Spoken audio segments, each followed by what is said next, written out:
Welcome to star 9 news. Pithapuram Padagaya Sri Kukkuteswara Swamy ఆలయంలో దేవాదాయ శాఖ వారు తాజాగా పెంచిన దర్శనం మరియు నిత్య పూజ సేవలపై టికెట్ రేట్లు తక్షణమే నిలిపివేయాలని పాదగయ ఈవోకి పిఠాపురం విశ్వ హిందూ పరిషత్ బజరంగ్ దళ్ జయ హనుమాన్ సేవా సమితి పాదగయ పురోహితుల సంఘం పిఠాపురం బ్రాహ్మణ సంఘాలు పురోహితక అర్చక సంఘం వారు నిరసన వ్యక్తం చేసి వినతి పత్రం అందజేశారు. దీని మీద ఈవో మీడియా ముఖంగా రేట్లు పెంచే ప్రతిపాదనను విరమించుకుంటున్నట్లు ప్రకటించారు. ఇది హిందువుల ఐకమత్యంగా సాధించిన విజయం. రానున్న రోజుల్లో దేవాలయాల పరిరక్షణ కోసం హిందువులందరూ కులాలకు రాజకీయాలకు అతీతంగా ధర్మ రక్షణకై ఏకమై ధర్మాన్ని కాపాడాలని తెలియజేసుకుంటూ హిందూ ధర్మం వర్ధిల్లాలి అని నినాదాలు చేశారు. క్షేత్రం ఆ క్షేత్రాన్ని అభివృద్ధి చేయడం కోసం పలానా దత్తాత్రేయుడిని, పలానా వినాయకుడిని, పలానా సుబ్రహ్మణ్యేశ్వరుడిని, పలానా దత్త బృందావనం అని చెప్పేసి ఇక్కడ ఈ యొక్క నిర్మాణం చేపట్టడం జరిగింది. కానీ ఇది మొట్టమొదటిగా గయాక్షేత్రం. ఇక్కడికి ప్రతిదీ కూడా పిండ ప్రదానం జరిగేటటువంటి కార్యక్రమం, కేవలం పితృదేవతా కార్యక్రమాలు జరిగేటటువంటి ప్రదేశము. అటువంటి క్షేత్రంలో పిండ ప్రదానం చేయడానికి ఒక సెంటు భూమి మాత్రమే ఉంది. ఒక సెంటు భూమి అది చూసారు కదా, వినాయకుడి గుడి పక్కన ఆ ముక్కలో మాత్రమే చేసుకోవాలి. ఇక్కడ చేసుకునే వాళ్ళం ఇక్కడ చేయొద్దన్నారు అధికారులు. మేము బ్రాహ్మణం ఏం చేయగలం? ఇక్కడ నుంచి అక్కడికి ఒకటి వెళ్ళిపోయిందో ఒకటి వెళ్ళిపోయిందో ఒకటి చేసుకుంటున్నారే తప్ప ఇక్కడ సరైనటువంటి ప్లేస్ లేదు. అదేవిధంగా ఏంటంటే ఇక్కడ హోమశాల కూడా చాలా అసలు అసభ్యకరమైనటువంటి పరిస్థితుల్లో ఉంటే దాన్ని ఈ మధ్యన మేము పురోహితులందరం కలిపి సుమారుగా 80,000 రూపాయలు పెట్టి దాన్ని మేము బాగు చేసుకున్నాం. సేవలు మా సొంత డబ్బుతో. అది అందుకని ఏంటంటే అలాగా ఆదాయం గుడికి ఆదాయం లేదనే టికెట్ పెంచుతారు. అంటే గుడికి ఆదాయం లేకపోతే ఏసీ స్థాయికి ఎలా వెళ్ళింది?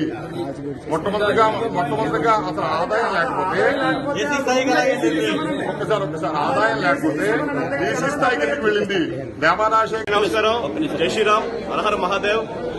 ఈరోజు ఏ చర్చిలకి కానీ మసీదులకి కానీ లేని టికెట్ల రూపంలో వసూలు ఒక హిందూ దేవాలయాలకు మాత్రమే తీసుకొచ్చింది ఈ ఎండోమెంట్ శాఖ. ఈ రోజు సాధారణ భక్తుడు ఎవరైనా సరే దేవాలయానికి వచ్చే పరిస్థితి ఉందా? ఇప్పటికే చాలా మంది హిందువులందరూ కూడా మత మార్పులు అయిపోయి దేవాలయాలకు దూరం అయిపోయారు. ఇంకా మిగిలిన వారిని కూడా దేవాలయానికి దూరం చేసేయాలని చెప్పి ఈ రోజు దేవాలయంలో పెంచిన రేట్లని మేము అందరం కూడా ఏకగంధంగా హిందువులందరం కూడా ముక్కకంఠంతో వ్యతిరేకిస్తున్నాం. ఈ రోజు ఇక్కడే ధర్మశాల ఉంది.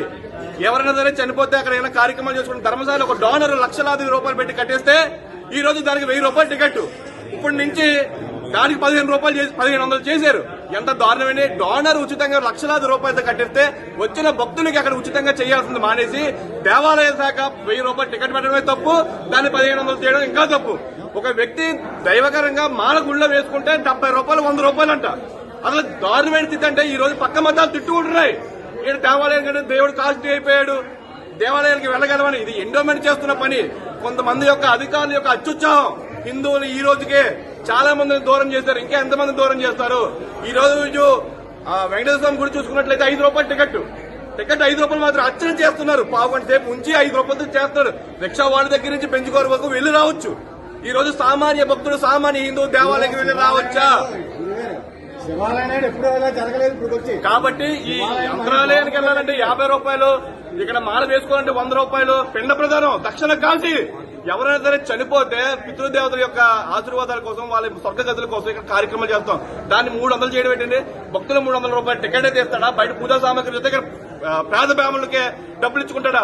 ఎవరిని కూడా దేవాలయానికి రాకుండా చేయడానికి మీరు చేస్తున్న కుట్రల్ని హిందువులందరం కూడా ఏకదాటిగా తిప్పికొడతాం. ఏం జరిగినా కూడా మేము చెప్తున్నాం, మీరు ఏదో కూడా లిఖితపూర్వకంగా తిరిగి ఇవ్వకపోతే మాత్రం మేమందరం కూడా రోడ్డు మీదకి ఎక్కి భారీ ఎత్తున ఉద్యమం కూడా చేస్తాం.